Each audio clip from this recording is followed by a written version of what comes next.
ବଢୁଛି ସୁବର୍ଣ୍ଣରେଖାର ଜଳସ୍ତର ଫଳରେ ପ୍ରଭାବିତ ହେଉଛି ବାଲେଶ୍ୱର ଜିଲ୍ଲା ଭୋଗରାଇ ବ୍ଲକ କୁମ୍ଭୀରଗଡି ପଞ୍ଚାୟତର କୁଲ୍ହା ଗାଁ। ବର୍ତ୍ତମାନ ଆସ୍ତେ ଆସ୍ତେ ଯେତେ ପାଣି ବଢୁଛି ସୁବର୍ଣ୍ଣରେଖାରେ ସେ ଗାଁରେ ମଧ୍ୟ ପାଣି ପ୍ରବେଶ କଲାନି।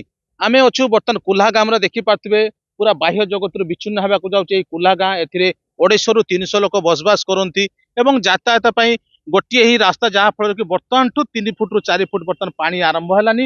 ଲୋକମାନେ ଯାତାୟାତ କରିବା ପାଇଁ ନାହିଁ ନଥିବାର ଅସୁବିଧାର ସମ୍ମୁଖୀନ ହେଉଛନ୍ତି ଏବଂ ଏଠାରେ ଏକମାତ୍ର ଭରସା ହେଉଛି ଦେଶୀ ଡଙ୍ଗା କିମ୍ବା କଦଳୀ ଭଳା, ଯୋଉଠାରେ କି ଲୋକମାନେ ଆଉ ଅଧିକ ପାଣି ହେଲେ ବ୍ୟବହାର କରନ୍ତି। ଆମ ସହିତ ସିଧାସଳଖ କଥା, ଆମ ସହିତ ଜଣେ ସ୍ଥାନୀୟ ବାସିନ୍ଦା ମଧ୍ୟ ଅଛନ୍ତି। ସିଧାସଳଖ କଥା କଣ କହିବେ, ବର୍ତ୍ତମାନ ଏଟା ତୃତୀୟ ଥର ବନ୍ୟା କିଭଳି ଭାବରେ କେତେବେଳେ ପାଣି ଆସିଲେ ଏବଂ କିଭଳି ଭାବରେ ବର୍ତ୍ତମାନ ଯାତାୟାତ କରୁଛନ୍ତି?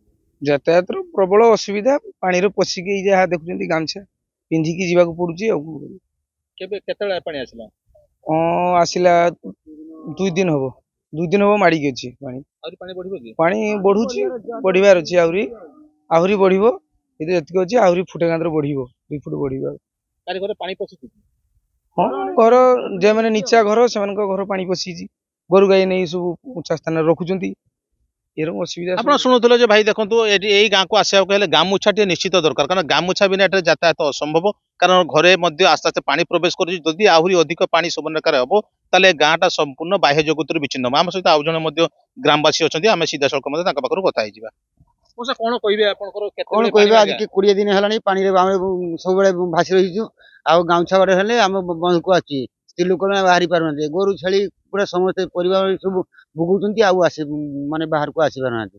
ଏଇଭଳିଆ ପରିସ୍ଥିତିରେ ଆମେ ବର୍ତ୍ତମାନ ରହୁଛୁ। ଏ ପାଣିରେ ପ୍ରଥମ ଦ୍ୱିତୀୟ ତୃତୀୟର ପାଣି ଟିକେ କମ ଅଛି, ଆଉ ବଢିଆର ଅଛି ପାଣି।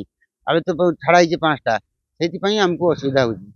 ଗାଁରେ କେତେ ଲୋକ ବସବାସ କରନ୍ତି? କେତେ ଘରେ ପାଣି ବର୍ତ୍ତମାନ? ପାଣି ତ ସବୁ ଘର ବୁଡି ଯାଇଛି, ଆଉ କିଏ ଘର ବାକି ଅଛି? ସବୁ ଘର ପାଣି ବୁଡି ଯାଇଛି।